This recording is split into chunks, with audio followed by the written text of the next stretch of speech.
Hello, everybody. Thank you for being here. Uh,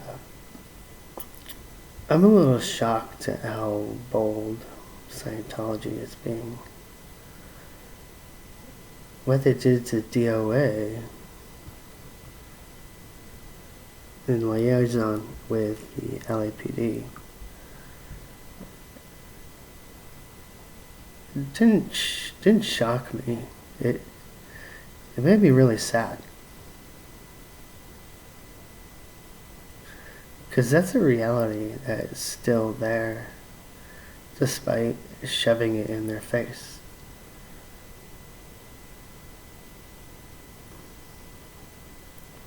I mean, we'll still shove it in their face, but worse. We've got a whole track record with all receipts. Shit, we should make a DVD and get it out.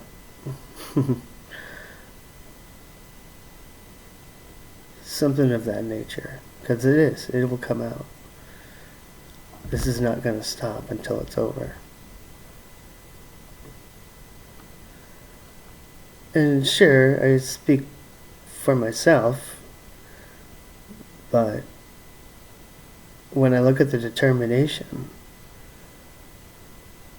and the intensity of these protesters, I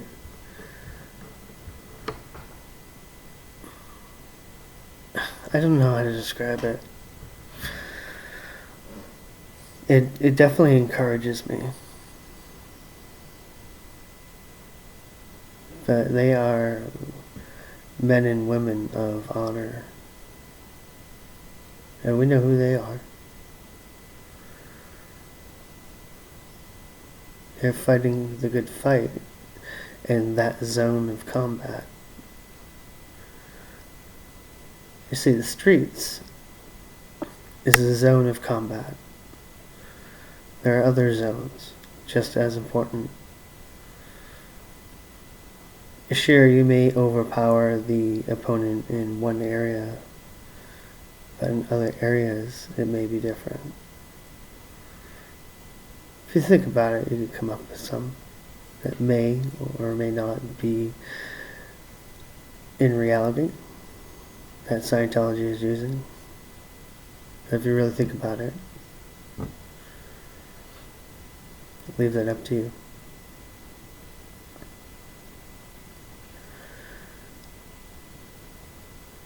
It also kind of shows me that they're this desperate,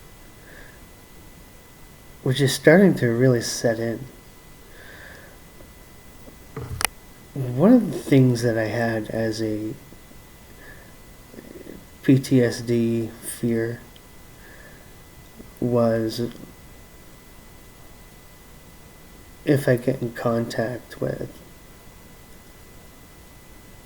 some of those individuals that I worked with when I was on staff in Boston, Massachusetts. And because they would be the people in my nightmares. But after this intensity of truth being revealed in the past, 6 months, could be more.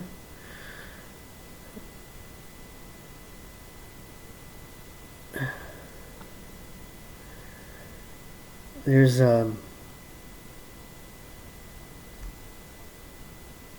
something really special going on.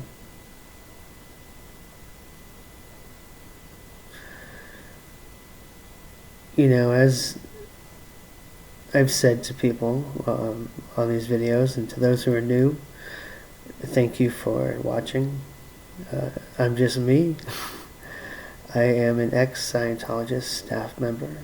I started staff, I think, in early 1995, or 96 rather. It was right before the golden age of tech. It was right before it.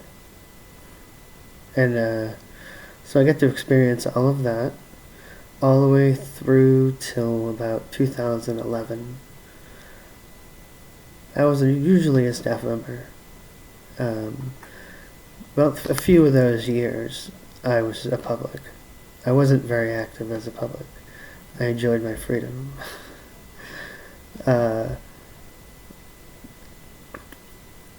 It's kind of funny, though, to think about that I joined staff 3 different times. So, I was pretty into it. Part of that is me being schizophrenic. My worst symptom of it, I am medicated, I do take care of it, and I have very good control of it, including my wife, who is a very good helper, aid. She is my guardian angel, she's my lady. She's not there when I'm looking, I don't know, I just like to look.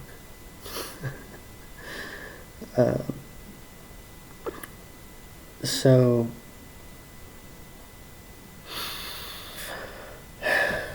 you have to talk, because I've already been through work. Typically at this time, I'm ready to go to bed, but I've got this shit racing through my mind, like all of us fans of SPTV do. So, what else did I have in my mind?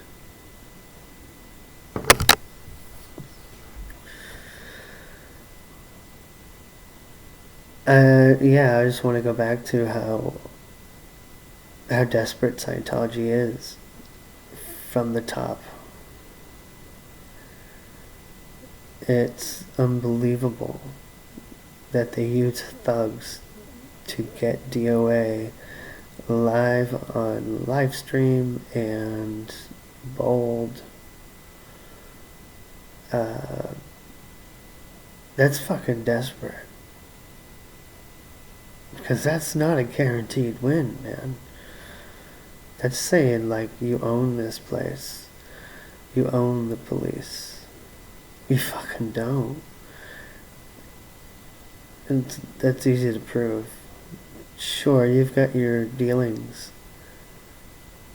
but you're dealing with like a mafia. You know? Anyway, man, you guys are going down. And it's just the way it goes. Personally, I think it's a holy thing. Because you're a fucking nasty cult. You do trap spirits. And you do... How do I describe it? You do... I can't think of the word. You denigrate Jesus Christ of Nazareth in an extreme way. And that's my personal business, you know. But I feel that. I feel the truth of that. And your fear of Jesus. Whether that be true or not.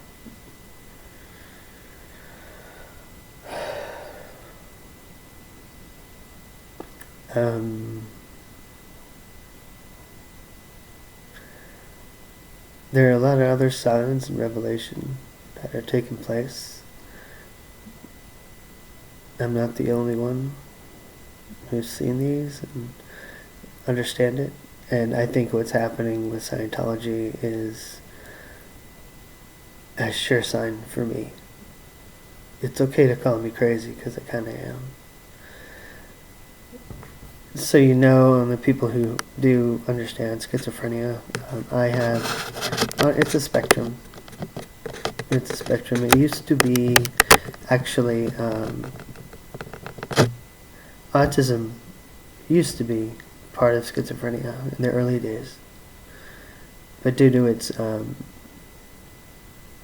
now delineated differences, it's good enough to have its own category as autism. Schizophrenia has its own spectrum, and I'm not going to go into all of that, but I will say that my biggest issues is believing in things that are just not true and being very certain about it. I have a history of that, and my ex-wife could definitely attest to that. I've said it in earlier videos. I used to believe that I was a past life female OT7,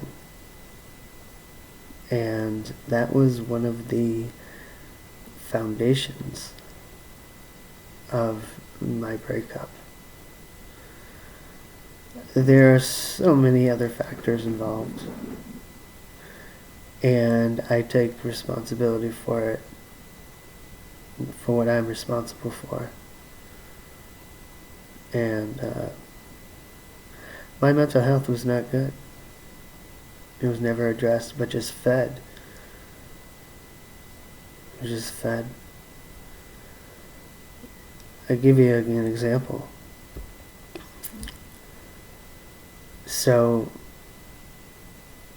do you remember, it's called Dupe. Oh no. Op Pro by Dupe. Op Pro by Dupe. And it has to do with the book and bottle. And it was like 2 tables. It's a table here, and here's a table here. And one person would guide the other person to this table. And they'd have to place the bottle or the book perfectly down. Like perfect. It was fucking weird. Like I honestly don't remember. I did it once when I did my objectives. But I will tell you this. I remember turning around and the book was crooked. You know, I put the bottle down and I put the book down. And then when I went to the other end, whatever, I turned around and the book was crooked, and I go, oh my God, I didn't do that. And I was sold on a new spiritual ability. Because I'm telling out loud to my auditor, who's in training, whatever, who's like fucking 16, and who's also the sister of the Has, who's a fucking, never mind. I'm telling her, the young girl, and I'm also telling the supervisor, who's a pretty hardcore dude. And you know, he was a guy that you really trusted. You know, you really did. His name was Dale. I'm not going to say his last name. But, you know, I really always thought high of him. He just had such a good spirit.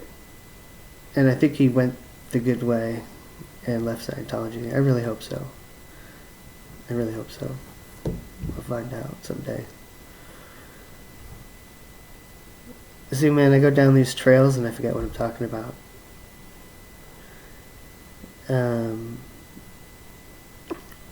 And, you know, we've all been in this situation, and I don't know what to say. It's kind of dead air.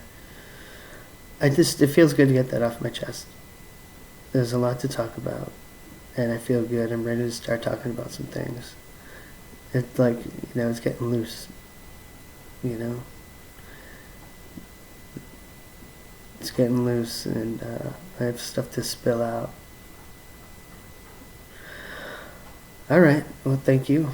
I think I can easily go to bed now, and I'll catch up with y'all in the morning when we look at the new lives and the recaps. Alright, I'll see you in the chats. Good night.